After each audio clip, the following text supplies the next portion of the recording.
High, কেমন আছো তোমরা সবাই? আমি আবারও তোমাদের সামনে একটা ব্লগ নিয়ে চলে এসেছি। আর আজকে ভিডিও শুরুতেই বুঝতেই পেরে গেছো যে আমি কিসের ভিডিও করতে চলেছি আজকে। হ্যাঁ, আজকে হচ্ছে পায়েলদির রিসেপশনের রাত, মানে যেটা আমরা বৌভাতের দিন অনুষ্ঠান করে থাকি। যেহেতু বৌভাত আগের দিন হয়ে গিয়েছে, তাই রিসেপশনের পার্টিটা হচ্ছে পরের দিনকে। তো আজকে সেই পার্টির দিন। তো বোনই মেকআপ আর্টিস্ট, বোন ওকে মেকআপ করে দিচ্ছিল এবং হেয়ার করে দিচ্ছিল। এদিকে আমরা পায়েল দিকে সবাই মিলে রেডি করছিলাম, আর ওইদিকে ঋষিদাকে রেডি করছিল বাকি সব ছেলেরা। তো বেশ মজাই হচ্ছিল।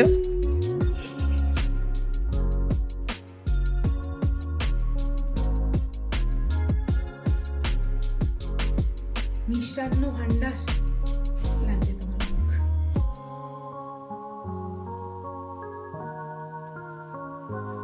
যেহেতু বোন পুরোপুরি একা ছিল, তো আমাদেরকে তো একটু হেল্প করতেই হতো, তার উপর আমাদেরও রেডি হওয়ার ছিল।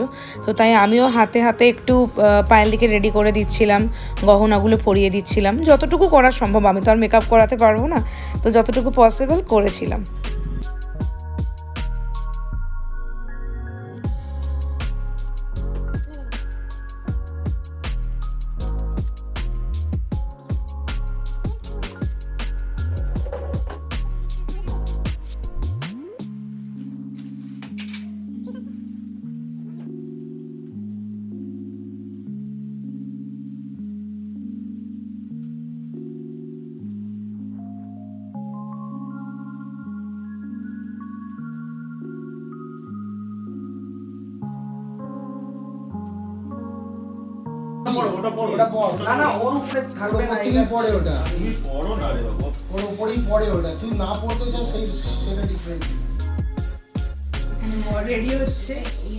এখানে বউ রেডি হচ্ছে আর আমরা সবাই মিলে নাচেহাল হয়ে যাচ্ছি।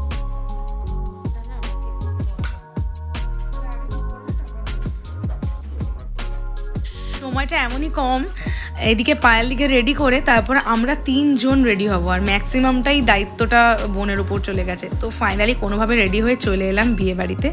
ওখান থেকেই মোটামুটি 5-7 মিনিটের মধ্যে ভেনিউটা ছিল।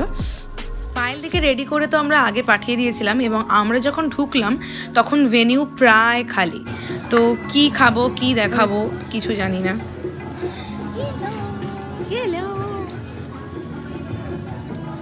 আমরা ফাইনালি বিয়ে বাড়িতে এসে গেছি, সেজে আমার লুকসটা আমি দেখাচ্ছি পরে কেমন লাগছে।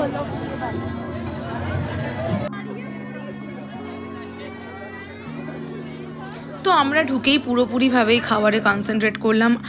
আর এত খাবার দাবার ছিল, এত স্টার্টার ছিল, মেন কোর্স আমরা ঠিক মতন খেতেই পারিনি বলতে গেলে। তো দেখাচ্ছি চলো তোমাদের কী কী স্টার্টার ছিল। একদমই এখানকার মতন কলকাতার মতন স্টার্টার ছিল না, একদম অন্য রকম। যেরকম মেলাতে খাবার দাবার বসে, ঘুগনি থেকে শুরু করে পাপড়ি চাট থেকে শুরু করে সমস্ত কিছু ছিল।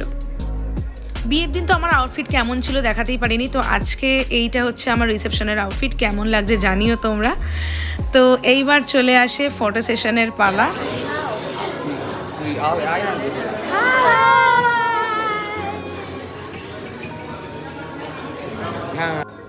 আগেই বলেছিলাম পুরো মেলার মতন সাজানো।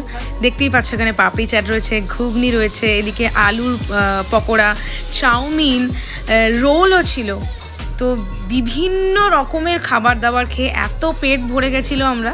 তো ফাইনালি আমরা কেউ ঠিক মতো ডিনার তো করতে পারিনি। তো এই খাওয়া খাইয়ের মধ্যে দিয়েই এই সন্ধ্যেটা আমাদের ভালোভাবে কেটে গেল। সেদিন মোটামুটি 12টার মধ্যে বাড়ি ফিরে এসেছিলাম আমরা, এবং পরের দিন সকালে উঠে কী কী হলো দেখতে পাবে আমার নেক্সট ভিডিওতে। ততক্ষণের জন্য বাই।